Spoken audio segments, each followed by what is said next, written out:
Kami dari Kelompok 2. Di sini kami akan mempraktikkan alat peraga sederhana 1, Neraca kartesius dan erupsi gunung berapi.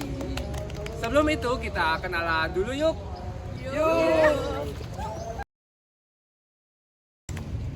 Saya Riki B. Setiawan dengan NIM 14014211192. Halo, aku Nurfaya Salsabila dengan NIM 14014211193. Halo, saya Susetia Dwi Putra dengan NIM 14014211194. Saya Rika Oktavia Artari dengan NIM 14014211196. Hai, saya Bijak Wijaya dengan NIM 14014211197. Halo semuanya, saya Salsabila Liliani dengan NIM 14014211198. Halo semuanya, saya Tribakti Atmawijaya dengan NIM 14014421199. Oke, baik sebelum kita masuk ke dalam praktikum dari alat peraga neraca kartesius dan juga erupsi gunung berapi, teman-teman semua tahu nggak sih apa pengertian dari alat peraga tersebut? Oke, kalau tidak tahu kita akan bahas bersama-sama. Alat peraga adalah media bantu pembelajaran dan segala macam benda yang digunakan untuk memeragakan materi pembelajaran. Nah, karena tadi Pak Bakti udah membantu kita dalam menjelaskan mengenai pengertian dari alat peraga, sekarang saya dan Kak Rika akan membahas apa nih Kak? Kita akan membahas mengenai fungsi dari alat peraga. Berarti fungsi-fungsi yang kita dapatkan ketika kita menggunakan dan membuat dari alat peraga tersebut. Betul banget, Kak. Nah, ada berapa sih Kak? Fungsi dari alat peraga sendiri ada 4. Yang Baik. pertama Kak Bijak, bisa Nah, dijelasin? fungsi dari alat peraga yang pertama yaitu fungsi atensi, di mana ketika kita menggunakan dan memakai alat peraga ini akan menarik dan mengarahkan para peserta untuk dapat lebih berkonsentrasi kepada isi dari pembelajaran yang berlangsung. Nah, fungsi yang kedua apa nih Kak? Fungsi yang kedua ada fungsi afektif. Alat peraga visual yang meningkatkan rangsangan siswa untuk belajar. Yang ketiga Kak, bisa dijelasin? Yaitu yang fungsi ketiga yaitu fungsi kognitif, di mana adanya alat peraga dapat memperlancar pencapaian tujuan pembelajaran dan juga untuk memahami serta mengingat informasi yang ada dalam pelaksanaan pembelajaran. Fungsi yang keempat nih Kak, apa Kak? Yang terakhir ada fungsi kompensatoris. Fungsi ini memberikan konteks untuk mengorganisasikan informasi-informasi dalam pembelajaran dan mengingatnya. Banyak ya Kak fungsi yang akan kita dapatkan ketika kita membuat dan menggunakan alat peraga dalam proses pembelajaran. Benar banget. Nah, setelah ini akan kita bahas apa nih Kak? Selanjutnya kita akan membahas mengenai manfaat. Yang akan disampaikan oleh teman kita. Terima kasih. Nah, terima kasih Kak Bijak dan Kak Rika. Setelah kita memahami dan mengetahui pengertian dari alat peraga dan fungsinya, apa sih manfaat dari alat peraga itu? Nah, alat peraga mempunyai manfaat yang pertama yaitu mempermudah dan memperjelas penyampaian materi pembelajaran yang dilaksanakan oleh guru. Untuk yang kedua yaitu memberikan variasi pembelajaran, memperjelas struktur pembelajaran dan memberikan motivasi belajar kepada siswa. Manfaat ketiga, dapat meningkatkan daya ingat siswa. Dan keempat, dapat membuat siswa lebih fokus dan konsentrasi dalam pembelajaran. Manfaat kelima yaitu penggunaan alat peraga ini dapat menambah informasi bagi peserta didik dan materi yang disampaikan bisa dieksplorasi secara lebih lanjut. Kemudian manfaat keenam yaitu bisa membuat peserta didik lebih mendengarkan dan nantinya akan menciptakan interaksi yang positif antara guru dan siswa. Nah teman-teman, setelah kita mengetahui apa itu alat peraga, fungsi alat peraga, dan manfaat dari alat peraga, langsung saja kita akan masuki alat peraga yang pertama, yaitu alat peraga neraca kartesius. Nah, alat peraga neraca kartesius merupakan suatu alat bantu yang digunakan untuk memeragakan materi terkait benda yang tenggelam, terapung, dan melayang. Hal ini sesuai dengan hukum Pascal dan hukum Archimedes. Hukum Pascal dan hukum Archimedes merupakan dua dasar teori yang digunakan dalam memperagakan alat peraga neraca kartesius. Nah, hukum Pascal menyatakan tekanan yang dikerjakan pada suatu zat cair di ruang tertutup akan diteruskan sama besar ke segala arah.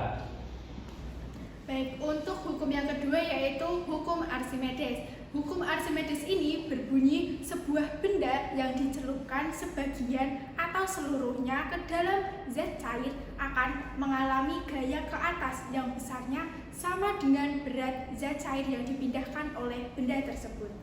Penerapan penggunaan alat peraga ini dalam pembelajaran IPA di SD dapat dilakukan untuk kelas 5 semester 2 dengan materi tekanan zat cair dengan standar kompetensi memahami beragam sifat dan perubahan wujud suatu benda. Dengan KD 5.1 mendeskripsikan perubahan gaya benda terapung, tenggelam, dan melayang.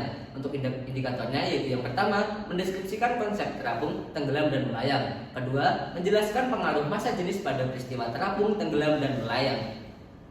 Nah, dalam praktikum yang akan kita laksanakan nanti akan ada 3 kemungkinan, yaitu benda terapung, benda melayang, dan benda tenggelam. Benda dikatakan terapung jika massa jenis benda lebih kecil dari massa jenis zat cair atau besar gaya apung lebih besar dari berat benda. Kemudian untuk benda yang melayang, kemungkinan massa jenis benda sama dengan massa jenis zat cair dan besar gaya apung sama dengan besar berat benda. Untuk keadaan yang ketiga yaitu benda dalam keadaan tenggelam, di mana massa jenis benda lebih besar daripada massa jenis zat cair dan besar gaya apung lebih kecil daripada berat benda. Setelah kita mengetahui 3 keadaan yang akan terjadi, langsung saja kita ke praktikum alat neraca kartesius. Setelah kita memahami konsep dasar sebelum melaksanakan praktikum alat peraga sederhana neraca kartesius, langsung saja kita ke praktikumnya. Untuk alat dan bahannya yang pertama ada botol besar yang sudah berisi air, tabung reaksi, dan air. Untuk langkah yang pertama, isi tabung reaksi dengan air sebanyak 3/4. Kemudian, masukkan tabung reaksi yang sudah berisi air ke dalam botol besar.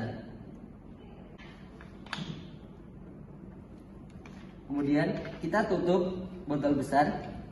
Nah, selanjutnya kita amati.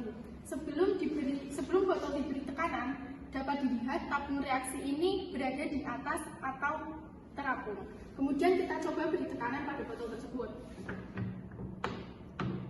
Nah, setelah diberi tekanan, tabung reaksi ini berada di bawah atau tenggelam. Selanjutnya tekanan kita renggangkan sedikit demi sedikit. Nah, saat direnggangkan atau dikecilkan tekanan tersebut dapat dilihat tabung reaksi ini berada di antara dasar dan permukaan atau melayang.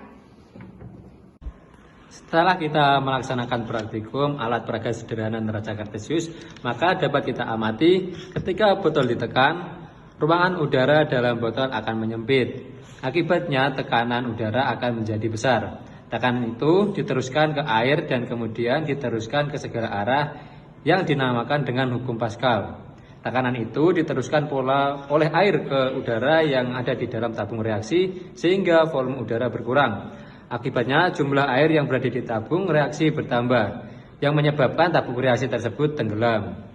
Konsep tersebut juga diterapkan pada kehidupan sehari-hari, yaitu misalnya pada kapal selam.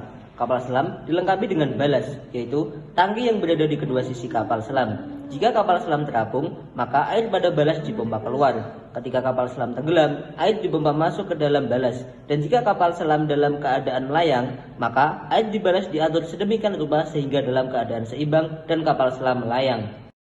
Demikian praktikum alat peraga sederhana neraca kartesius. Semoga bisa dipahami. Terima kasih. Baik teman-teman, setelah kita menyaksikan alat peraga yang pertama yaitu neraca kartesius, selanjutnya kita memasuki alat peraga yang kedua yaitu alat peraga erupsi gunung berapi. Nah, baik sebelum masuk ke dalam video mempraktekkan alat peraga yang telah kami susun, yaitu alat peraga erupsi gunung berapi, di sini saya akan menjelaskan mengenai dasar teori dari alat peraga yang akan kami gunakan nanti. Yang pertama ada gunung. Gunung merupakan bagian dari permukaan bumi yang menjulang lebih tinggi dari permukaan bumi lainnya. Di dalam gunung ini biasanya dapat berbentuk kerucut maupun kubah, di mana bagian-bagian gunung yang pertama ada puncak, kemudian lereng, dan juga kaki gunung. Kemudian dasar teori yang kedua yaitu gunung berapi.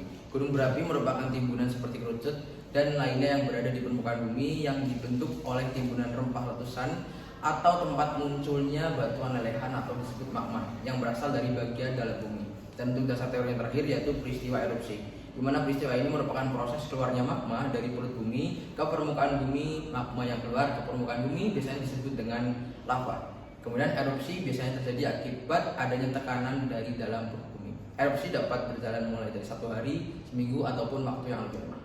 Oke, baik. Untuk penerapan penggunaan alat peraga ini dalam pembelajaran IPA di SD dapat dilakukan untuk kelas 5 semester 2 mata pelajaran IPA dengan tema 8 lingkungan sahabat kita, subtema 3 usaha pelestarian lingkungan dalam pembelajaran 1 KD 3.8 untuk mengidentifikasi peristiwa alam yang terjadi di Indonesia dan dampaknya bagi hidup dan lingkungan. Dalam pembuatan alat peraga erupsi gunung berapi ini membutuhkan alat dan bahan. Untuk alat dan bahannya sendiri, yang pertama ada tanah liat sebagai fondasi gunung berapi, selanjutnya ada botol yang sudah dipotong, kemudian ada keramik sebagai alas gunung berapi. Untuk erupsinya sendiri kita menggunakan soda kue, cuka, dan air yang telah dicampur dengan deterjen. Nah, pada kesempatan kali ini kami sekarang akan mencoba untuk membuat alat peraga erupsi gunung berapi. Yang pertama, kita akan siapkan tanah liat sebagai replika dari gunung berapi itu. Setelah kita menyiapkan tanah liat, kemudian kita ambil botol kosong. Gunanya adalah untuk dapur magma, untuk terjadi reaksi yang akan kita praktikumkan pada kali ini. Oke, kita langsung buat. Mari kita buat bersama-sama.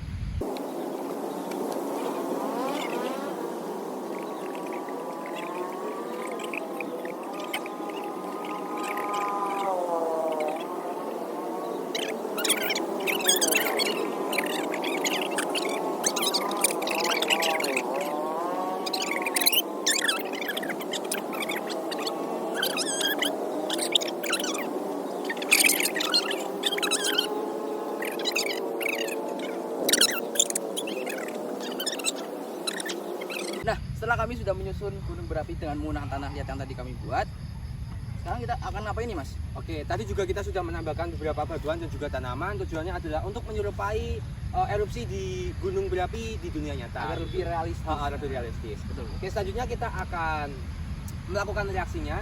Yang pertama kita adalah kita menyamburkan deterjen ke dalam air.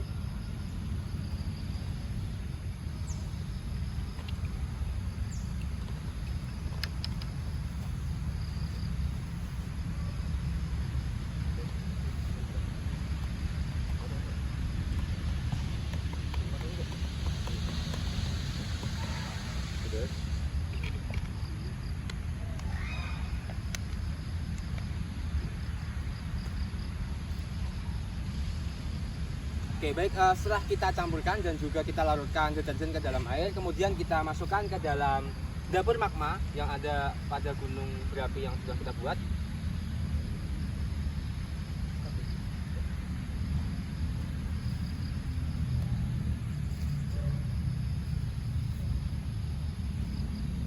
Oke, baik, kita sesuaikan sama botol yang telah kita tadi masukkan ke dalam tanah liat tersebut. Kemudian berikutnya kita tambahkan pewarna.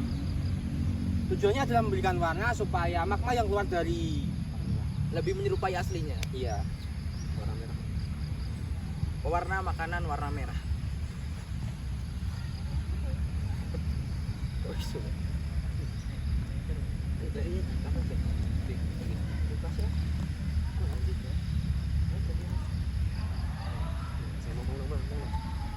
Oke, setelah kita campurkan pewarna makanan warna merah, kita kemudian tambahkan cuka.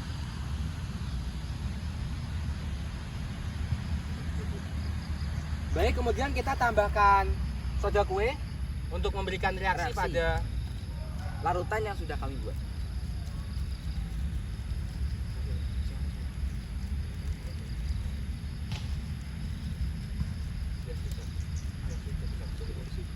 Nah, setelah dicampurkan soda kue tadi, airnya, larutan yang tadi kami buat sudah bereaksi menjadi lahar yang keluar dari dapur magma.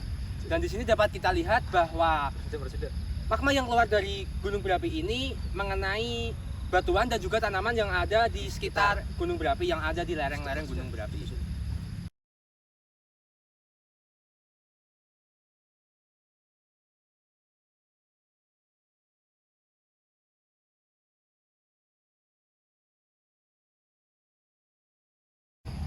Baik, sekian praktikum dari kami. Terima kasih. Nah, setelah kita memperhatikan alat peraga erupsi gunung berapi tadi, kita akan melihat adanya reaksi antara soda kue dan asam cuka yang bercampur, yang mana tadinya menghasilkan buih-buih. Nah, berikut ini adalah reaksi yang terjadi pada reaksi tersebut.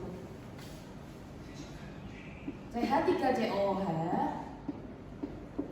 yang ada dalam asam cuka ini disebut dengan asetik asid, yang mana tadi bereaksi dengan NaHCO3 atau yang dimiliki soda kue yang bernama sodium bikarbonat.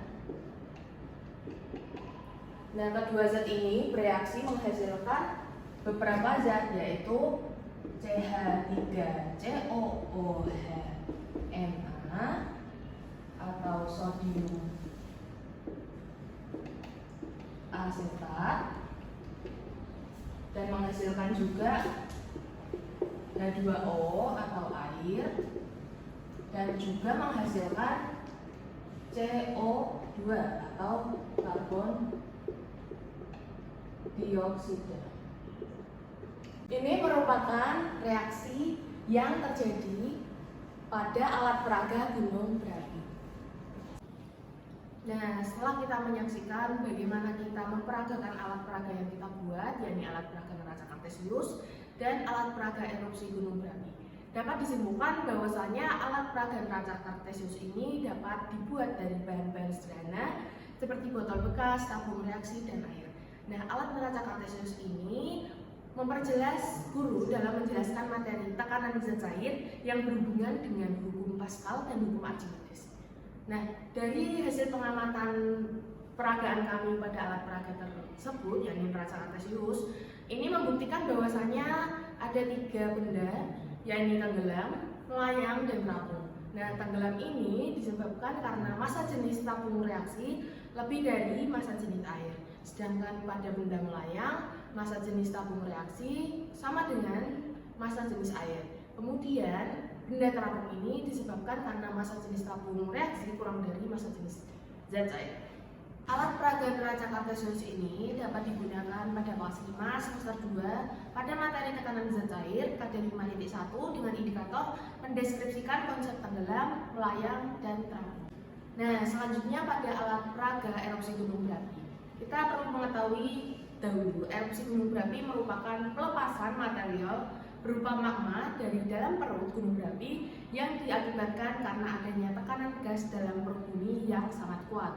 Nah, alat peraga ini dibuat dari alat dan bahan yang sederhana seperti botol, tanah liat, cuka, soda kue, deterjen, dan pewarna makanan.